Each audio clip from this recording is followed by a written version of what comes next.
Do I look all right? Of course you do. You look gorgeous. Please, will you just look at me and tell me I'm all right? I'm nervous and I'm trying to make a good impression. Don't worry. You are a definite improvement on the other women I've brought home. You've got your own teeth, no tattoos, and matching shoes. Never been to Newcastle before.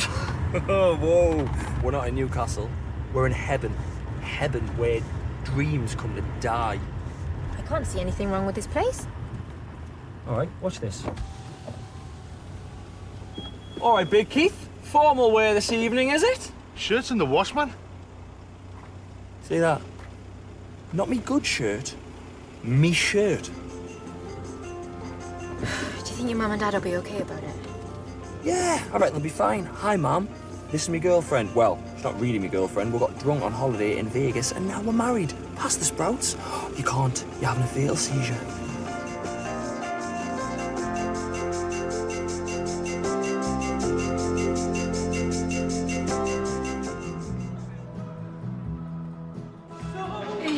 Pauline Pearson, haven't seen you for ages, pet. Hi, Siobhan Flower. We're out celebrating. Joe's retiring, his heart's knackered. Oh, smashing. How's your mum, Siobhan? Well, I reckon the HRT's helping, but some days, to be honest, she looks like a sweaty Ross Kemp with a perm. Hi, Siobhan. Hiya, Joe. Are your heart's knackered? Yeah? Where's Sarah now, Jack? He's keeping her company while she has a tab. Oh, didn't know she smoked.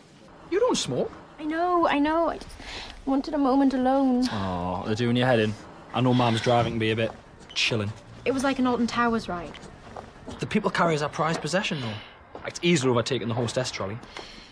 Right then, let's commence operation. We might be thinking of getting married, even though we're actually already married.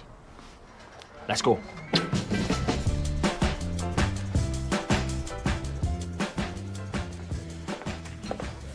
What do you want to drink, Sarah? Oh, Pinot Grigio, please. We don't do cocktails, Flower. Oh, wine? No bother, we've got red and white. Or I could do you half and half, you know, rosy. White, please. Pint for you, Jack. Oh, Jack just drinks wine too, don't you? Oh, does he now? And would his lordship like some posh crisps with the sea salt and the lamb pepper? Yeah, I'll just have a pint. Cheers, Dad. Pint of wine it is.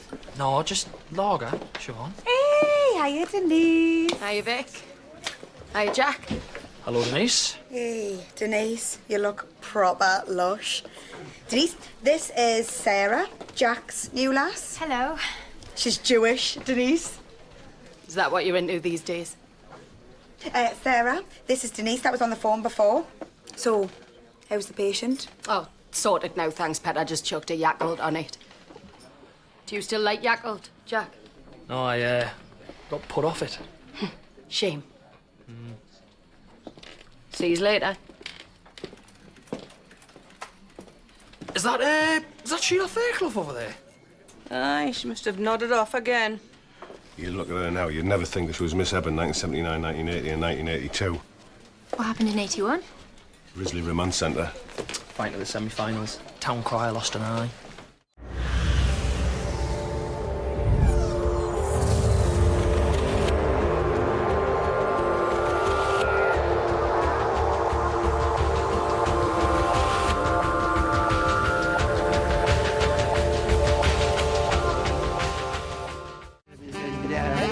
Just there. Yes. Just then. Good morning. Morning. Morning. What a blustery day. Hello. Do I know you? I don't think so. We're minor royals. I'm a cousin of the Queen. And so am I, but by a different branch of the family, fortunately. Yes, we've been rather overshadowed by William and Kate, but it couldn't matter less. It really couldn't matter less. Maybe I recognise your voices. Of course, you recognise people through their voices. I suppose if one sense is completely defunct and the others have to sort of sharpen up a bit. How brilliant the body is. And to go for a walk when you can't see anything, I couldn't do it. I really couldn't. I'd be too worried about being run over by a car or walking smack bang into a lamppost. So jolly good for you. Can we do anything? Look after your dog or... Well, if I give you my dog, I wouldn't get very far. Use my eyes. Of course. That's why blind people have dogs. One learns something new every day in the park. It's such an education. We have a black lab called Mugabe. Yeah, well, if you excuse me, I need to get home. Of course, you live at a home. We could open your home for you. Yes, I always carry scissors in case there's a ribbon to cut. Yes, we could name your home after my wife, the Princess George Home for the Marvellously Blind. No. Oh, no, couldn't matter less. Off you toddle then. Bye. Cheerio. Quite extraordinary how you can sense where the path goes. It's actually quite creepy. Good for you. Come on. Wonderful things, trees, aren't they, darling? How do they know when to grow and shed their leaves? I'm sure I'd get in a terrible muddle if I were a tree. Nonsense, you make a marvellous tree. Canal 5. Johnny et Bing présente Citron édition spéciale. Ah, Bing, tu as les cornes d'Orignac, comme les Anglais disent mousse. Mousse, oui, avec des pom-poms.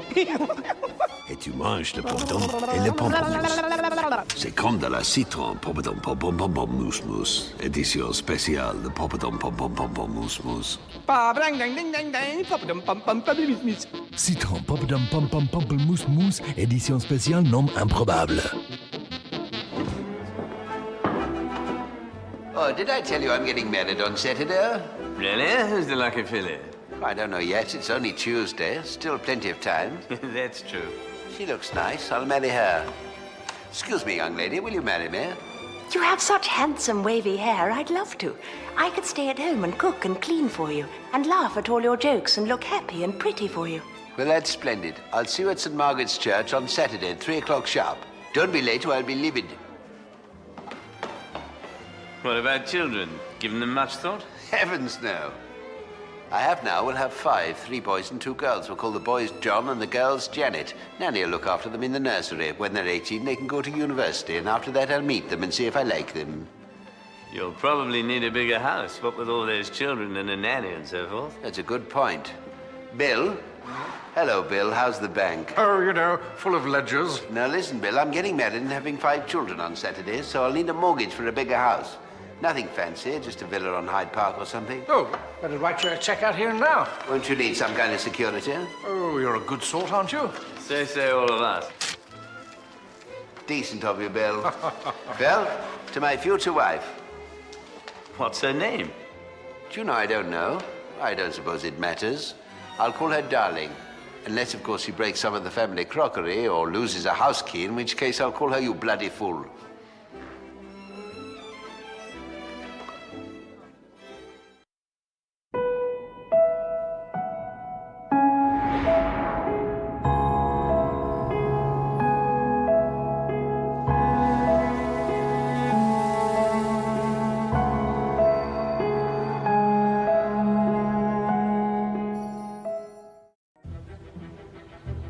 At the start of the 20th century, 1.5 million of us worked as servants. Astonishingly, that's more than worked in industries or on the land.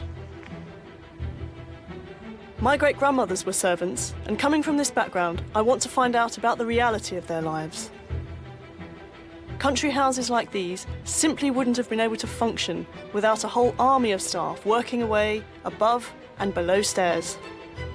When I come to places like this, my first instinct isn't to go through the grand formal entrance, but to find the servants' door and go in that way. The story of service means a lot to me, not just because it's about my family. It's actually the story of all our families. In this series, I want to dispel the nostalgia we have around domestic service, to reveal a darker, more complicated world. Who's this? Me. I wasn't bad looking, were I? Yeah, you were. Very good looking. We were underdogs. We weren't on the same level as them. And we had to know our place. Centuries of service have left behind a messy emotional legacy. An obsession with class, with its complex mix of deference and resentment that's been passed down the generations. An obsession that makes us, for better and worse, who we are. We've ignored it for so long, but the history of service is at the heart of what it means to be British.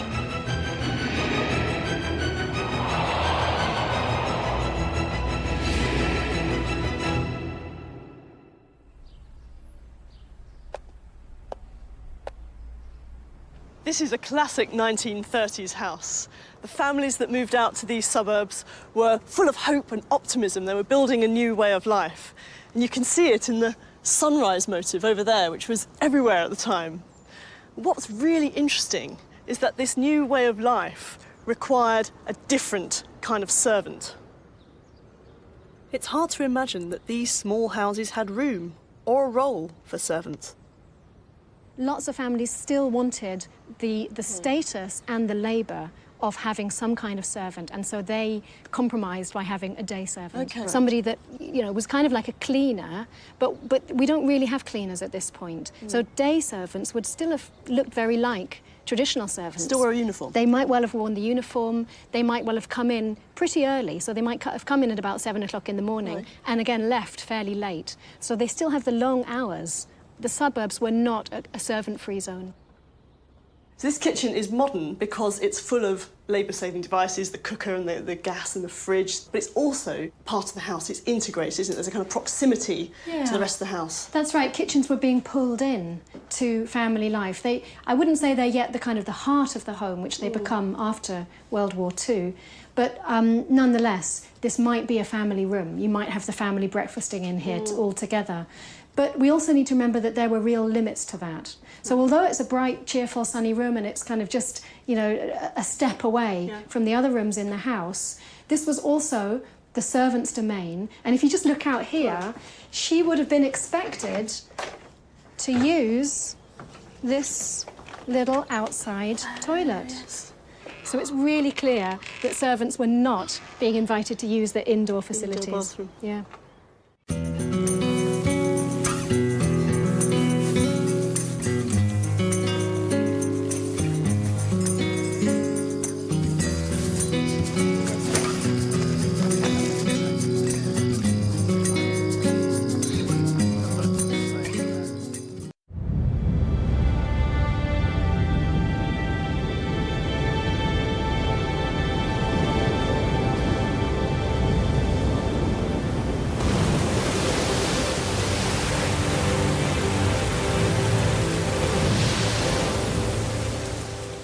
This is the Great British Food Revival. We are flying the flag and campaigning to save some of our truly unique, totally delicious, succulent, formidable, homegrown produce. It's cold. Many are teetering on the brink of survival. We need you to help us. To resurrect these classic heritage ingredients. I'm loving it. I could stay out here all day. Join us now before it's too late. Can you give us a whoop? Yay! Some things are really worth fighting for. Delicious. I'm determined to change the fusty image of real ale, so I'm bringing my revival campaign to Canary Wharf in London. An award-winning beer writer, Marvarine Cole, is going to help me. She's also keen to get more women tuned into ale. So, my dear, lovely to meet you. What's your sort of interest in beer, then, and how you've been doing it? While I open away. So I've been wowed by beer, just by the flavours, the potential of flavours that you've got in so many different beers.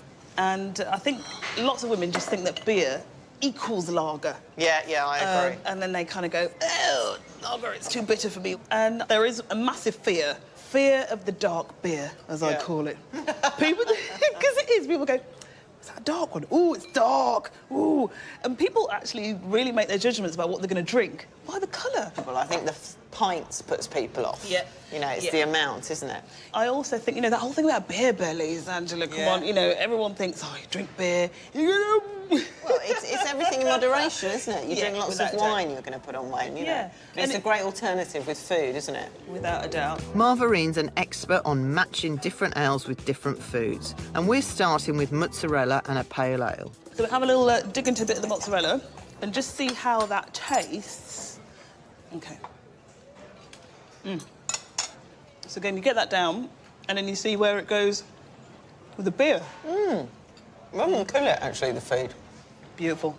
So something as light as this and refreshing as this. Totally does. Complements, but it doesn't sort of kill it off at all. Totally does. We like that one. Yay! We're happy with that one. Perfect. Next up, a spicy chop. Let's have a go with the pork. What we're going to try this with is Adnams Innovation IPA. Yeah.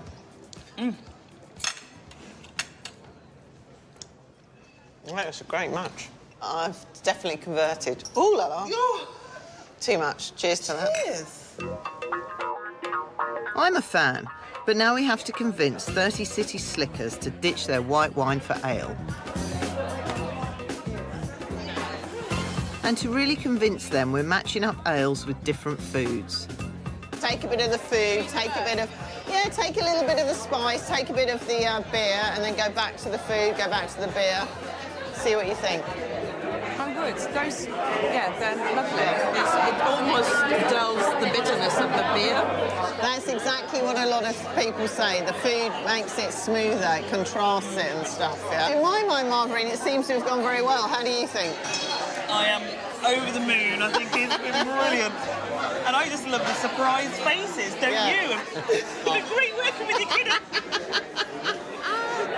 So I think tonight's been fantastic. I think Margarine has been brilliant at selling real ale and beer, and she's really made all these women sort of sit up and think this is an alternative to wine. And it's all about moderation. Everyone keeps saying they're going to be bloated and fat, but if you only drink a couple of half pints, you're going to be fine. Absolutely, go for the flavour, go for the deliciousness, and go for the fact that it can match very well with food.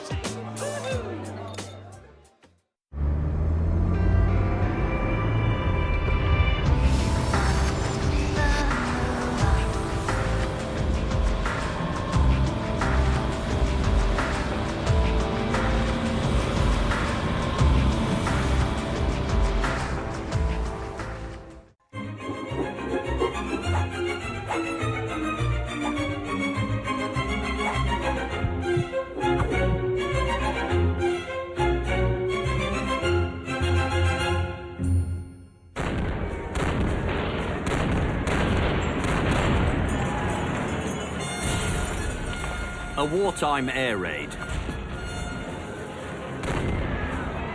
Panic as civilians run for their lives. Get out of the square! Get out of the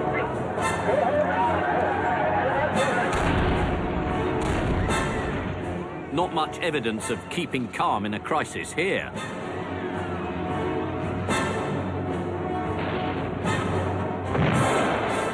But this is fiction.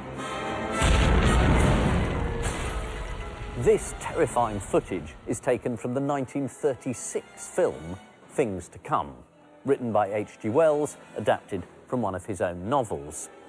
An unnamed enemy is attacking an unnamed English city. But everyone who saw the film knew perfectly well that the city was London and the enemy were the Germans. It wasn't just Wells who thought in the face of enemy attack, Britons would go to pieces. In April 1939, the government received a report from a specially commissioned team of psychiatrists.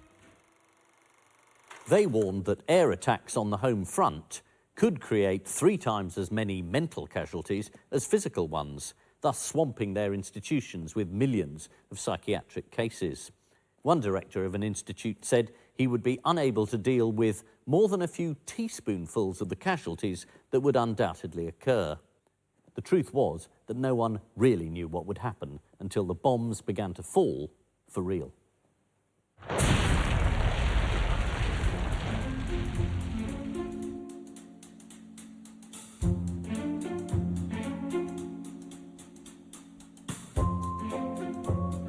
The Imperial War Museum holds evidence of how the government tried to prepare Britons for the worst. As Baldwin had urged earlier, they were encouraged once again to draw on that invaluable national resource: themselves. At the very beginning of the war, the Ministry of Information concluded that the way to avoid civil chaos was to put up some posters. And this is the first one. It says, "Your courage, your cheerfulness, your resolution will bring us victory." Now, I can't imagine a lot of German propaganda posters of the time emphasising cheerfulness. This is the second poster that went out, and this one's rather more strident. "Freedom is in peril. Defend it with all your might." And the third in the series is the best known of all. "Keep calm and carry on." We don't know who came up with this incredibly snappy, alliterative distillation of hundreds of years of British sang-froid, But it was so catchy and has become so popular that it's now everywhere. What's less well known is that this poster was never used. It was to be deployed only in the eventuality of a catastrophic airstrike or the invasion of Britain itself.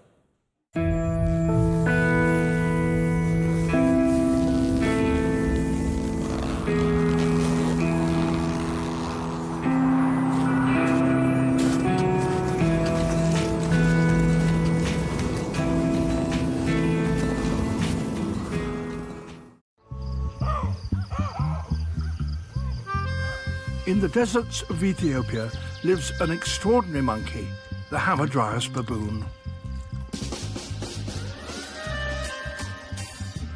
They live cheek by jowl in close-knit families.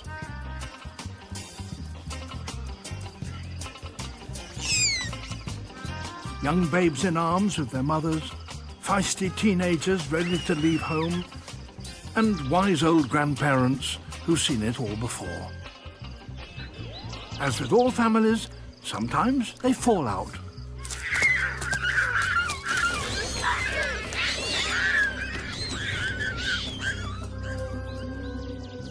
These are clever animals with complex relationships. For the last 5 years, one man has given up everything to try to understand them. He knows them all by name. They trust him to walk among them, and he looks out for them when they run into trouble. They share their home with the local tribe, who shoot baboons for target practice. Life with the baboons is full of ups and downs, and this year is going to be very special indeed.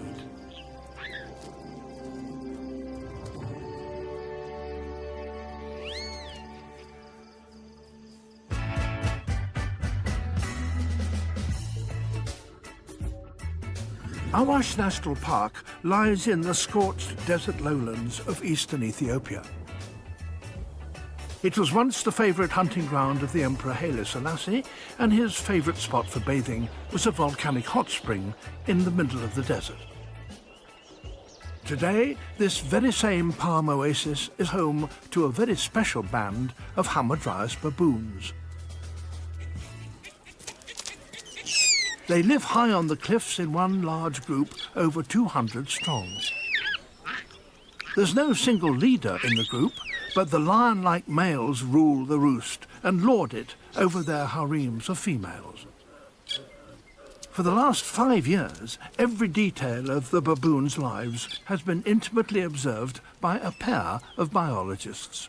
Australian Matt Pines and his Ethiopian assistant, Teklu Tesfaye, are now honorary members of the family.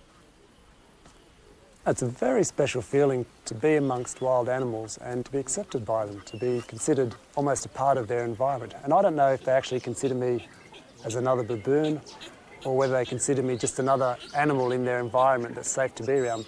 And being amongst them is almost like watching a soap, watching the day-to-day things that are going on.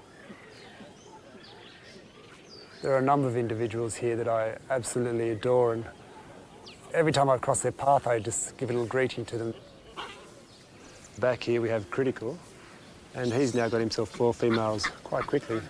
But what breaks my heart is the young skinny one on the edge there. She's one of my favourites that used to come and visit me quite regularly. Now that she's with him, she doesn't come and see me anymore. Calm is now the 4th female in Critical's harem and still has a lot to learn. Matt has watched Critical grow up over the years and hopes that this year he'll see Critical become a father for the first time. He'll have to keep a constant lookout for rival males who are always waiting for a chance to kidnap one of his females.